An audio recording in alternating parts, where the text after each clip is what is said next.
ஆண்டவராய் இயேசு கிறிஸ்துவின் கிருபையுள்ள நாமத்திலே உங்கள் அனைவருக்கும் அன்பின் நல்வாழ்த்துக்கள் கூறி இன்றைய தியானத்திற்கு உங்களை தயவோடு அழைக்கிறோம். அன்பானவர்களே, இந்த நாட்களிலே யாக்கோபினுடைய வாழ்க்கையிலிருந்து பெத்தேலுக்கு போ என்ற அந்த தலைப்பிலே நாம் தியானித்து கொண்டிருக்கிறோம்.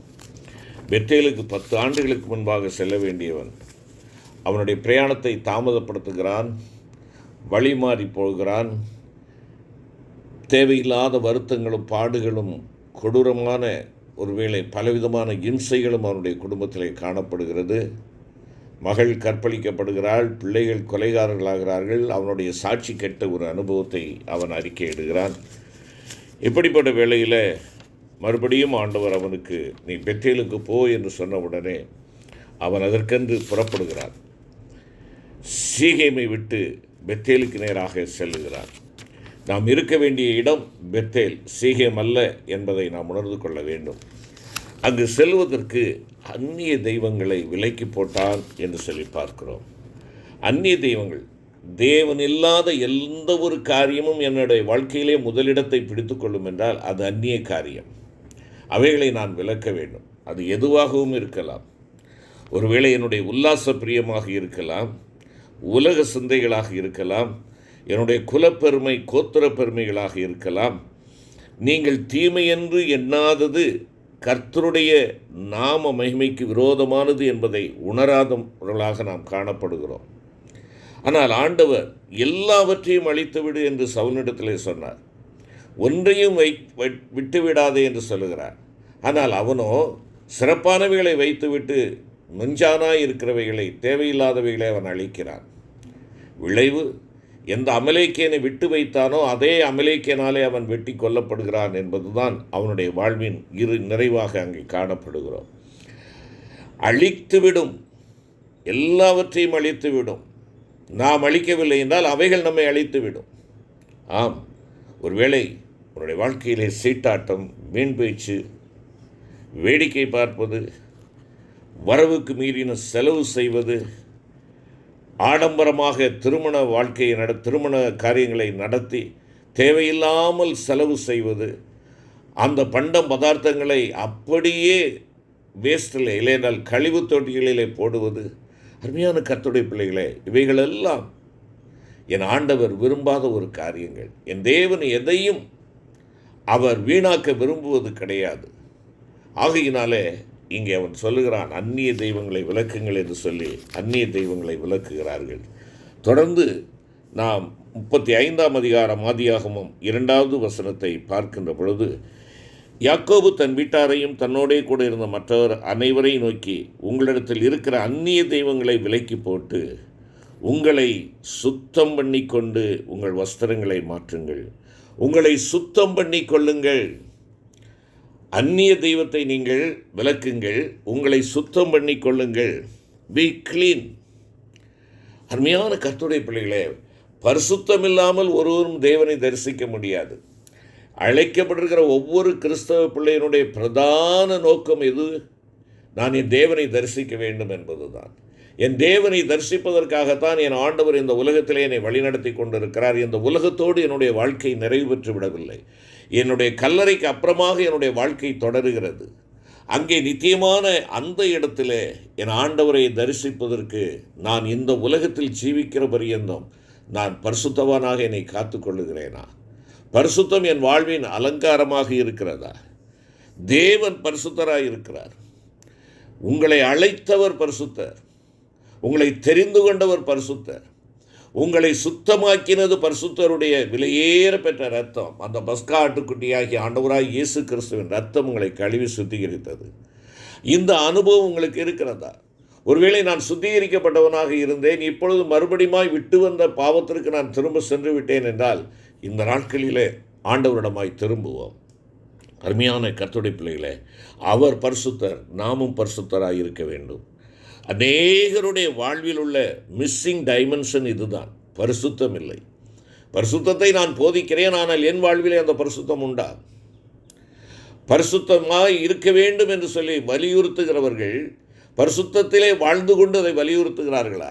இன்றைக்கு பரிசுத்தம் ஒரு கேலிக்கூத்தாக காணப்படுகிறது. ஆட்டம் பாட்டம் கொண்டாட்டம், ஒருவேளை ஒருவரை ஒருவர் பிடித்து கொண்டு ஆடுவது மிகுந்த வேதனையை கொடுக்கக்கூடிய ஒரு காரியமாக இருக்கிறது. என் ஆண்டவர் அதற்காகவா இந்த உலகத்திலே வந்தார்? நீ ஆடி பாடுவதற்காகவா வந்தார்?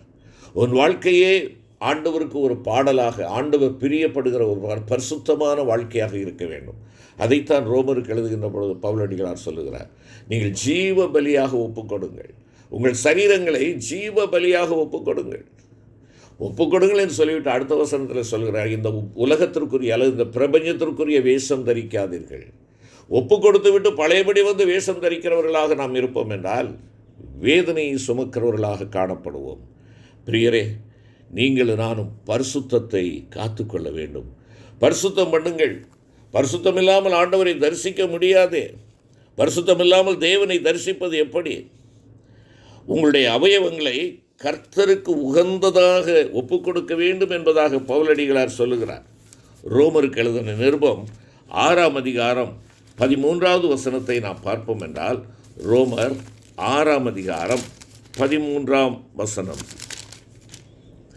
நீங்கள் உங்கள் அவயவங்களை அநீதியின் ஆயுதங்களாக பாவத்திற்கு ஒப்புக்கொடாமல் உங்களை மரித்தோரிலிருந்து பிழைத்திருக்கிறவர்களாக தேவனுக்கு ஒப்பு கொடுத்து உங்கள் அவயவங்களை நீதிக்குரிய ஆயுதங்களாக தேவனுக்கு ஒப்பு கொடுங்கள். உங்கள் அவயவங்களை நீதிக்குரிய ஆயுதங்களாக தேவனுக்கு ஒப்பு கொடுங்கள். அநீதியின் ஆயுதங்களாக வேண்டாம். நம்முடைய நடத்தை என் ஆண்டவருக்கு பிரீதியாக இருக்கிறதா?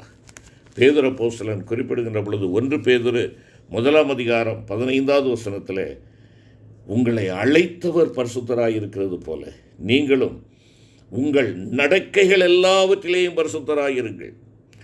நீங்கள் ஜெபிக்கின்ற வேளையில் மாத்திரமல்ல, ஆலயத்தில் இருக்கின்ற பொழுது மாத்திரமல்ல, உங்களுடைய நடக்கைகள் எல்லாவற்றிலேயும், இன் அண்ட் அவுட், இங்கிருந்தாலும் வெளியிடத்திலே சென்றாலும் வெளிநாட்டிற்கு சென்றாலும் வீட்டில் இருந்தாலும் பணியிடத்தில் இருந்தாலும் எங்கும் என்னுடைய காரியங்கள் எல்லாம் பரிசுத்தமாக இருக்கிறதா? பரிசுத்தமாக இருக்கிறதா? இதைத்தான் தீமோத்தேயுக்கு எழுதுகின்ற பொழுது பவுலடிகளார் 2 தீமோத்தேயு 2ஆம் அதிகாரத்திலே அவர் சொல்லுகிறார். 21, 22, 23ஆம் வசனத்தை பார்ப்போம் என்றால், நீங்கள் என்ன பாத்திரமாக இருக்க வேண்டும் என்று சொல்லுகிறார். பரிசுத்தமாக்கப்பட்டதும் எஜமானுக்கு உபயோகமானதும் எந்த நற்கிரியைக்கும் ஆயத்தமாக்கப்பட்டதுமான கனத்திற்குரிய பாத்திரமாக இருக்க வேண்டும். நீங்கள் ஆண்டவருக்கு கனத்தை கொடுக்கிற பாத்திரமாக இருக்கிறீர்களா? ஆண்டவருக்கு கனவீனத்தை கொண்டு வரக்கூடிய பாத்திரங்களாக இருக்கிறீர்களா? இங்கே பாத்திரம் என்று சொல்கின்ற பொழுது என்னுடைய கேரக்டர் என் ஆண்டவருக்கு கனத்தை கொண்டு வருகிறதா, கனவீனத்தை கொண்டு வருகிறதா? அது மாத்திரமல்ல, 22வது வசனத்தில் சொல்லுகிறார், பாலியத்திற்குரிய இச்சைகளுக்கு விலகியோடு சுத்த இருதயத்தோடைய கர்த்தரை தொழுதுகொள், நீதியையும் விசுவாசத்தையும் அன்பையும் சமாதானத்தையும் அடையும்படி நாடு. இவைகளெல்லாம் பரிசுத்தத்தினுடைய அம்சங்களாக இருக்கின்றனவே. ஆகையினாலே என் வாழ்க்கையிலே நான் அன்பு செலுத்துகிறேனா? நான் என் வாழ்க்கையிலே என் தேவனுக்கு பிரியமான பரிசுத்தத்தை நான் காத்துக்கொள்ளுகிறேனா? நீதியையும் விசுவாசத்தையும் சமாதானத்தையும் அடையும்படியாக நான் அந்த நாட்டமுடையவனாக இருக்கிறேனா? 23வது வசனத்தில் சொல்கிறார், புத்தியினமும் அயுக்தமுமான தர்க்கங்கள் சண்டைகளை பிறப்பிக்கும் என்று அறிந்து அவைகளுக்கு விலகி ஓடு என்பதாக சொல்லுகிறார். தர்க்கம், வீண் தர்க்கங்கள், வீணான சம்பாஷணைகள், இவைகளுக்கு விலகி ஓடுக வேண்டும். பரிசுத்தம் இல்லாமல் தேவனை தரிசிக்க முடியாதே. அருமையான கர்த்தருடைய பிள்ளைகளை, நீங்கள் ஆலயத்திற்கு வரலாம். ஆண்டவரை மகிமைப்படுத்தும்படியாக நான் வருகிறேனா? பண்டிகை ஆசரிக்கலாம். இந்த பண்டிகை தேவனுக்கு மகிமையை கொண்டு வரக்கூடியதாக இருக்கிறதா? அசன பண்டிகை நடைபெறுகிறது, ஐக்கிய விருந்துகள் நடைபெறுகிறது. இன்றைய அசனத்தின் பேராலே ஒரு வாரம் அல்லது 10 நாட்கள் ஒவ்வொரு சபைகளிலேயும் காலை மத்தியானம் இரவு என்று சொல்லி ஐக்கிய விருந்துகள் என்று சொல்லி நன்றாக ஐக்கிய விருந்தைகளை நாம் என்ன செய்கிறோம்? ஆசரிக்கிறோம். அசன விருந்தை ஆசரிக்கிறோம். வெளியே குடித்துவிட்டு இங்கே உள்ளே வந்து அசன காய்கறிகளை நாம் வெட்டி கொண்டு இருக்கிறோம். வாசலுக்கு வெளியே நின்று சிகரெட்டை அடித்துவிட்டு அல்லது சுருட்டு அடித்துவிட்டு அதற்கப்புறமாக இங்கே வந்து மேற்பார்வையிடுகிறோம். அல்லது அந்த நம்முடைய கரங்களை கொண்டு வந்து அந்த அசனத்திலே நானும் பங்கு பெற்றேன், நானும் என்ன செய்கிறேன், காய்கறி வெட்டினேன் என்று சொல்லி அங்கே நிற்கிறோம். இது அல்ல. நம்முடைய சரீரங்களை தேவனுக்கு உகந்ததாக ஜீவ பலியாக ஒப்பு கொடுக்க வேண்டும். நீங்கள் ஆசரிக்கிற அந்த விருந்தில் அல்ல, அந்த விருந்தை தயார் செய்கிற உங்களுடைய வாழ்க்கை தேவனுக்கு விருப்பமான வாழ்க்கையாக இருக்கிறதா? தேவனுக்கு பிரியமான ஒரு வாழ்க்கையாக இருக்கிறதா? 2 நாளாக 30வது அதிகாரத்திலே நாம் பார்ப்போம் என்றால், ஒரு கூட்ட மக்கள் பண்டிகை கொண்டாடும்படியாக வருகிறார்கள். தேவனுடைய கரம் அவர்களை ஒருமனப்படுத்திட்டு, நீங்கள் பண்டிகை ஆசரிக்க வருகின்ற பொழுது இந்த ஒருமனம் உங்களிடத்திலே இருக்கிறதா? தங்களிடத்திலே இருக்கக்கூடிய தேவையில்லாத அந்நிய தெய்வங்களை எல்லாம் என்ன செய்கிறார்கள்? கீதரோன் ஆற்றிலே வீசுகிறார்கள். அப்புறப்படுத்தப்பட்ட விலக்குகிற காரியங்கள். அது மாத்திரமல்ல, 15ஆம் வசனம் சொல்லுகிறது, சபையாரும் ஆசாரியரும் லேவியரும் தங்களை சுத்தம் பண்ணினார்கள். வெட்கம் என்று சொல்லி அங்கே சொல்லப்பட்டிருக்கிறது. விசுவாசி சுத்தமாக்கப்படுகிறார். அந்த சுத்தமாக்கக்கூடிய ஆசாரியனும் லேவியனும் தாங்களா சுத்தமாக இருக்கிறார்கள். அவர்களும் சுத்தப்படுத்தப்பட வேண்டும். என்னுடைய சபை மக்கள் மாத்திரமல்ல, சபை நடத்துகின்ற என்னுடைய வாழ்க்கையும் சுத்தமாக இருக்க வேண்டும். இங்கே சுத்தம் இல்லாமல் பண்டிகை ஆசரிக்கக்கூடாது என்று சொல்லி அங்கே கட்டளை பிறக்கிறது. அது மாத்திரமல்ல, 17வது வசனத்தில் இன்னும் சுத்தமாக்கப்படாத அநேக சபையார் அங்கே சுத்தமாக்கப்படுகிறார்கள் என்று சொல்லி பார்க்கிறோம்.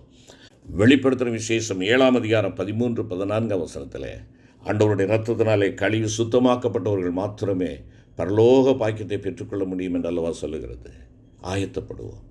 ஆயத்தப்படுவோம், அசுத்தம் களைவோம்.